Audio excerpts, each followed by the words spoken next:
itu masih diurus sama Simbah. Ini banyak yang berkunjung kan, karena airnya ini banyak manfaat.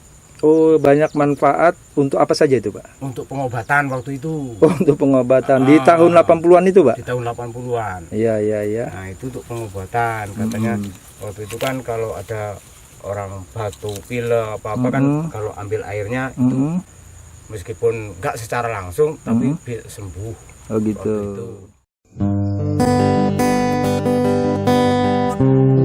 Jangan lupa subscribe dan selalu tune di Sulampring TV. Suara alam Pring Sewu.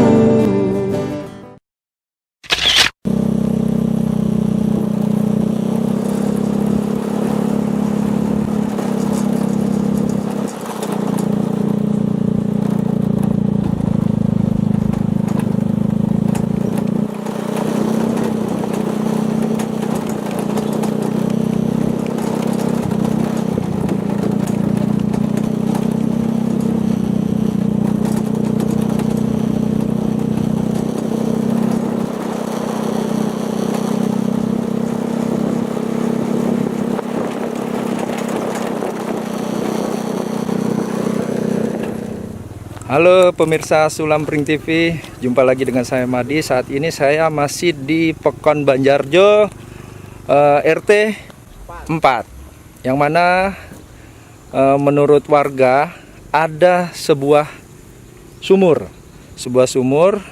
Konon katanya sumur ini ada ceritanya. Untuk itu saya akan bertemu dengan salah satu warga yang tahu seluk-beluk sumur Tiban ini.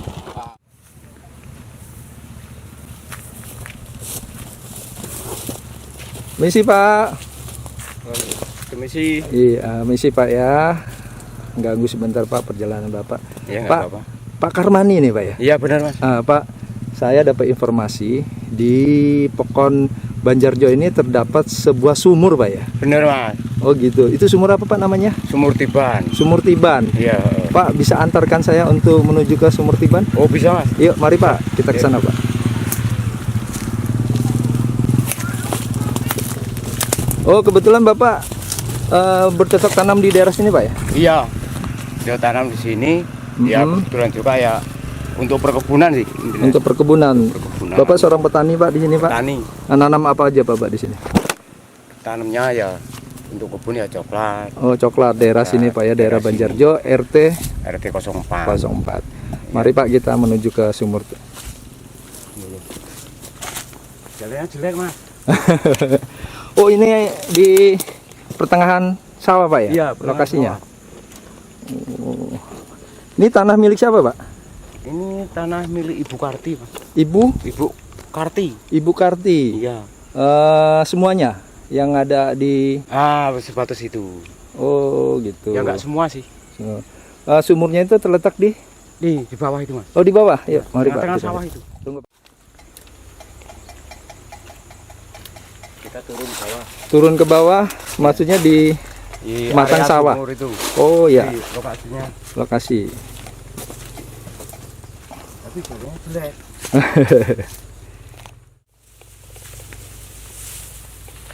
Berarti ini di tengah sawah Pak ya lokasinya? Iya, di tengah sawah. Oh ya. Nah, inilah tempatnya Mas. Oh. Kita udah sampai nih Pak? Udah Mas, kita udah sampai lokasi. Sampai lokasi sumurnya Pak ya? Iya. Nah, inilah sumur Tiban. Sumur Tiban. Kenapa Pak namanya dinamakan sumur Tiban? Karena gini, terjadinya sumur ini dulu, Mm-mm. ini kan secara nggak sengaja Mas. Ya. Secara nggak sengaja di waktu itu atas sana ada rumah punya Mbah Karto namanya.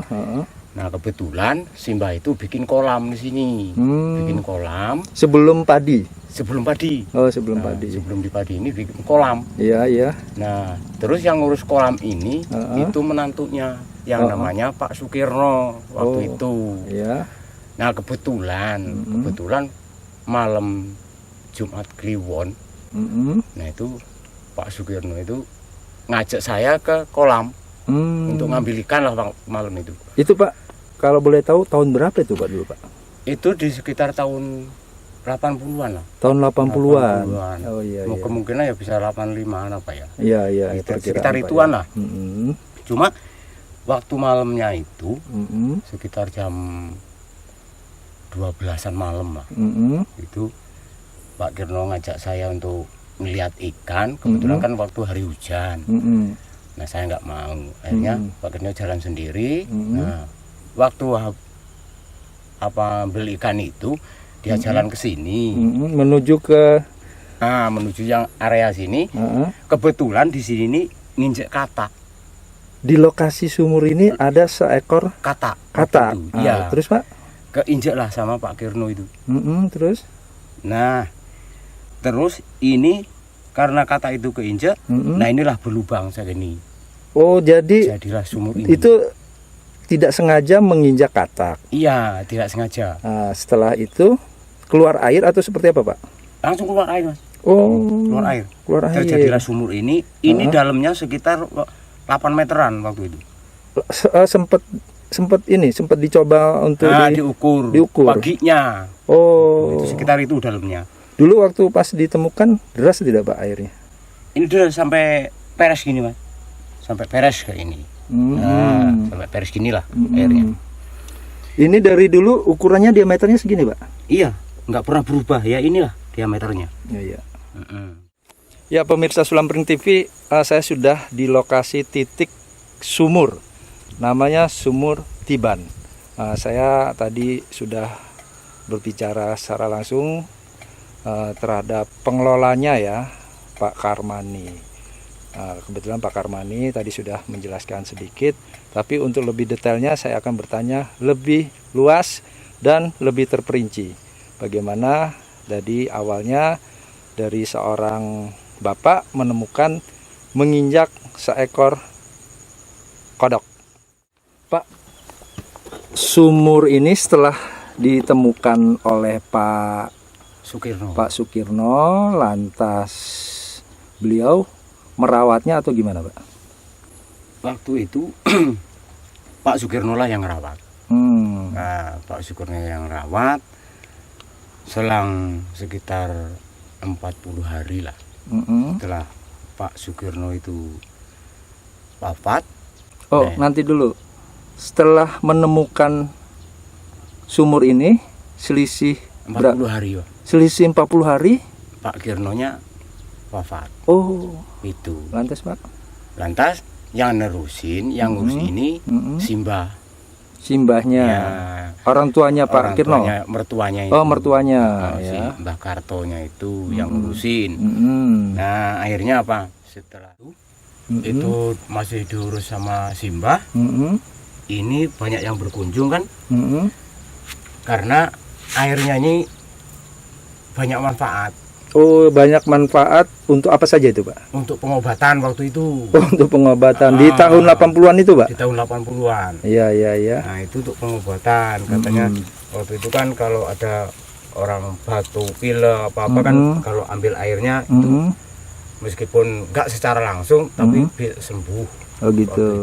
Jadi sumur ini menurut warga ada manfaatnya Pak ya. Salah satunya untuk pengobatan yang Bapak bicarakan tadi Pak ya. Iya. Selain itu Pak, kalau untuk selain yang untuk pengobatan itu banyak yang berkunjung sini untuk melihat situ. Untuk melihat Pak ya. Pak, air ini pernah digunakan untuk warga di masa-masa musim-musim kemarau atau seperti apa? Atau musim kemarau ini air kering atau tidak Pak? Nggak pernah kering Mas. Ya segini-gini aja ini airnya. Tidak pernah kering? Nggak pernah kering. Ya. Berarti ini dulu yang membuat apa ini? Ibaratnya di semen Pak ya? Semen ini itu oleh siapa Pak? Yang membuat dulu ya Simbah itu. Simbah. Karena Simbah yang rawat, inilah Simbah yang bikin. Karena apa ya? Dari sekian banyak orang yang berkunjung, daripada ini nantinya nggak kerawat kan terus apa kena apa. Nah inilah dibikin kotak kayak gini. Berarti kalau misalkan ini kan di tengah sawah Pak ya? Iya. Air kan otomatis sewaktu-waktu mengeluap Pak ya. Itu masuk ke dalam tapi tetap bening seperti ini Pak? Iya tetap bening nggak gini. Oh. Nggak, itu pun kalau masuk juga nggak Uh-huh. bisa sampai ke sini airnya, nggak bisa keluar sampai sini. Meskipun kemasukan air Oh. nggak bisa meluap ke sini. Jadi untuk air di dalam sumurnya Ya. tetap segitu itulah. Iya, segini nih. Oh, jadi tidak pernah meluar ke atas gitu. Nggak ya? bisa, nggak bisa sampai segini, nggak bisa. Heeh. Iya, cuma segitu itu. Oh. Paling cuma segini, beres Oh. dasarnya itu aja udah. Mm-mm. Gitu. Ini kurang lebih diameternya mungkin sekitar antara 30 atau 40 Pak ya. Oh, Gini ya? Ngecil lagi ya. Lingkarannya, Lingkarannya ya, iya, sekitar itulah. sekitar itu Pak ya. Mm-mm. Pernah digunakan untuk air minum Pak air ini? Belum pernah, Mas. Belum pernah ya. Belum pernah. Hanya sebatas untuk pengobatan tadi ya, menurut Waktu Bapak itu, setelahnya orang, ya waktu itu udah nggak ada. Pak, yang ini lanjutin. ya. Sampai dalam di semen atau hanya sebatas di Ya cuma sebatas ini. oh sebatas Cuma berapa senti? permukaannya saja ya. Permukaannya ini. Kalau bawahnya memang batu kayak gini, Batu. batu. Ini Tempo batu. hari dicoba melihat kedalamannya pakai apa Pak? Pakai bambu. Oh, pakai bambu. Ya diukur pakai bambu. Mm-mm. Itu waktu itu 8 meter. 8 meter ya kedalamannya Pak. Kedalamannya. Oh. Pak, sebelum tadi kolamnya yang mana sih Pak? Ini kolamnya ini. Nah, batunya itu yang ada plastik itu batunya ya. Oh, Nah, jadi sampai tebing itu. Sampai pinggir sumur ini dulunya dekat kolam. kolam. Setelah Sekarang ini itu memang kolam. dijadikan ini lahan persawahan Pak ya. Nah, karena udah nggak ada yang urus, Mm-mm. terus jadikan persawahan. Hmm. Sampai jalan sana kolamnya dulu. Sampai jalan, berarti ini nggak jauh dari jalan Pak ya? Nggak jauh, cuma berapa meter itu jalan. Iya. Itu. Baiklah pemirsa, tadi kita sudah dapat penjelasan secara singkat dari Bapak Karmani tentang sumur Tiban. Mungkin Pak ada harapan Pak untuk kedepannya sumur Tibannya ini Pak? Kalau harapan saya sih gini Mas, itu bisa dilestarikan Mm-mm. dan nantinya juga bisa untuk kegiatan masyarakat khususnya RT 4. Oh iya Nah Pak itu ya. kegiatannya itu nanti kan bisa terlestari. Kebetulan di sini dekat area untuk bendungan Wes Kampung. Oh, tidak jauh dari area bendungan Mas Kampung Pak Tidak ya? jauh Mas. Kalau dari sini sih nggak ada 1 kilo lah. Nggak ada 1 kilo Nggak ada. dari Dari lokasi Nah, sumur ini Pak ya? Tiban sampai lokasi bendungan. Iya. Itu. Iya. Makanya kita berpikir kan kalau ini nanti bisa dibudayakan, bisa dilestarikan, Mm-mm. berarti kan bisa untuk untuk wisata Mm-mm. khususnya Pringsewu. Mm-mm. Nah, kebetulan letaknya di RT 04 Dan dekat bendungan dekat Wes bendungan. Kampung. Nah, Oh, itu iya. makanya biar warga sini bisa menikmati semua lah untuk Kecamatan Banyumas. Mungkin selain itu juga nanti pertaniannya juga Pak ya? Pertanian juga bisa bisa maju. Bisa maju Pak ya? Petaninya juga bisa sejahtera. Nah, Pak, kalau sawah ini tak ada hujan atau Tak ada hujan Mas. tak ada hujan, tidak ada aliran irigasinya Pak ya? Kalau sini nggak ada irigasi, Mm-mm. kita cuma mengandalkan air dari gunung. Mengandalkan air dari gunung. Dengan luasan ini kurang lebih berapa hektar nih Pak? 15 hektar. 15 hektar. 15 hektar. Mayoritas di sini petani itu apa saja Pak? Kalau sini sih petani pekebun, Mm-mm. Yes. Kebunnya itu semacam apa Pak? ya kebun coklat, Mm-mm. pisang, sawit juga ada itu kan. Sawit juga ada di sini Pak ya. Ada Cuma kalau untuk di persawahannya khususnya padi kurang lebih tadi berapa hektar Pak? 15 hektar. 15 hektar Pak. Iya, Termasuk aktif Pak ya. aktif. Cuma tak ada hujan itu Pak Cuma ya. tak ada hujan ya. Ada hujan dan mengandalkan air dari Gunung. gunung. Iya Pak. Iya. Baik Pak, terima kasih atas informasinya. Semoga nanti bisa kita upayakan untuk dijadikan destinasi wisata oleh pemerintah daerah, Nah, terutama dari Pekon Banjarjo ini. Banjarjo. Ya Pak, terima kasih waktunya Pak. Iya, sama-sama. Baiklah, pemirsa Sulampring TV, kita tadi sudah ketemu Pak Karmani, langsung meninjau lokasi sumur Tiban di Pekon Banjarjo, Kecamatan Banyumas, Kabupaten Pringsewu. Terima kasih, nanti kita akan jumpa lagi di kegiatan yang akan datang.